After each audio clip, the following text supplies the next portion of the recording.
Hey everyone, so I'm heading over to my buddy's house to take the 14 and get the Power Commander 5 installed and the Power Commander 3 removed off my 0814. So while we do that,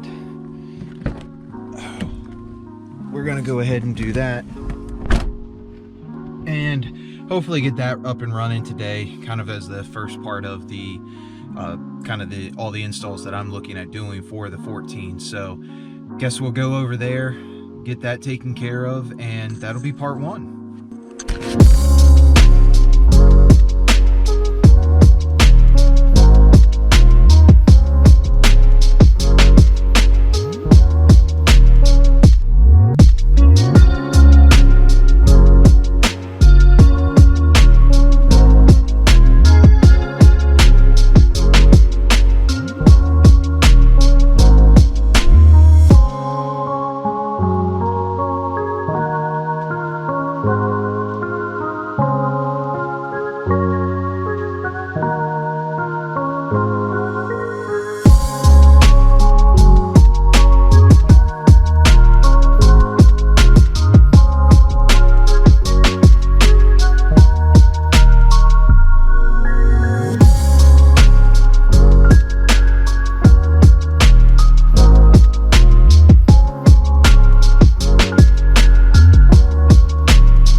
Hey guys, so unfortunately ran out of time at my buddy's house, so we actually brought the bike back to my house to continue working on things.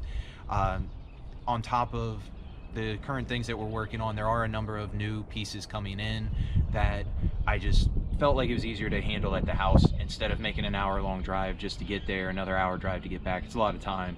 So my goal is to hopefully get all this stuff on within the next week or so, and then be able to take my bike back and get it back into storage. So for today, we're going to continue working on installing the Power Commander 5. Like you saw at the end of that montage, we were able to get the Power Commander 3 off of the bike, and you saw the comparison between the size and everything like that between the two units.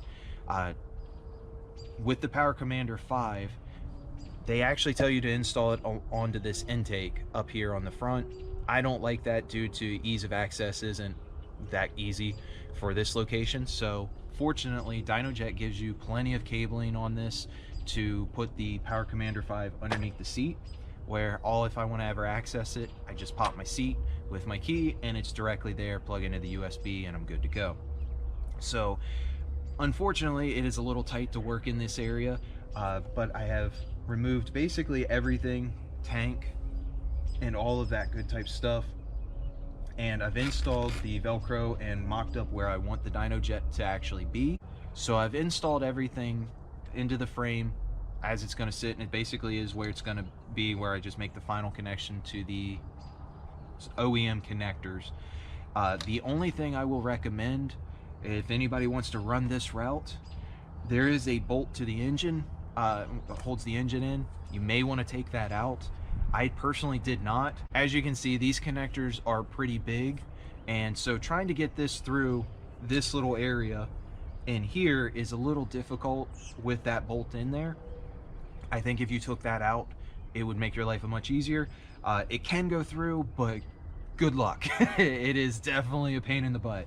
So I guess from here, we're gonna go ahead, hook up these little pieces, or hook these into the OEM connections, set the ground point, which is actually right here behind the coolant bottle, remount the coolant bottle, put the tank back on, make sure all my routing is good for the Power Commander itself, and then fire it up.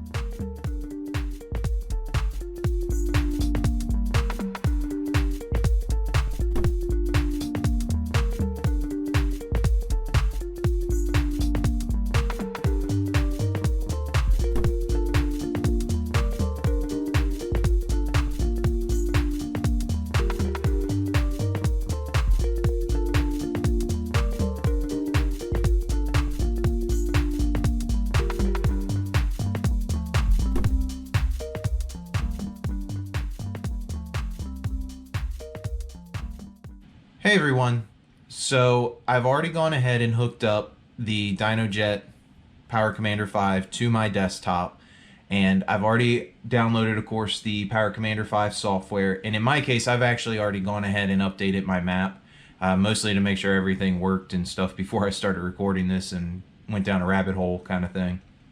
So basically, for you guys, when you first boot into this, you'll, of course, hook up to the Power Commander 5 with the provided USB cable. And once that is up and running, in the program and stuff, you may get a little window that pops up that says, hey, the maps have switched to a different location. Just hit yes, sync it all up, no big deal. And then basically you will be at this screen. The only difference will be yours will not have anything down in the map 1 notes. Again, I've already uploaded, so that's why mine says something. In order to get yours to open and install the new map that you want, first you must download it from whoever your provider is. Personally, I have a Brock's exhaust system, so I've reached out to them and set up an account with them. So it was very quick, easy. My previous owner for my bike actually had the setup anyway, so it was like 25 bucks, and for the life of my bike I get to have any tunes that I want. So shout out to Brock's, they have an awesome system.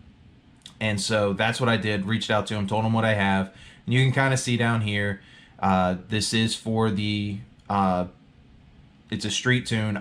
They do also send you a track tune. I personally don't run it because I'm not running any race fuel or anything like that, but it will be based on your exhaust, which this one is, the year, and then like this one, my exhaust does have baffles, Power Commander 5, map, track and street, and then you've got fuel, which is just pump. Again, they say you can run anything between 87 and 93. I only ever run 93 in any of my bikes, so no big deal here.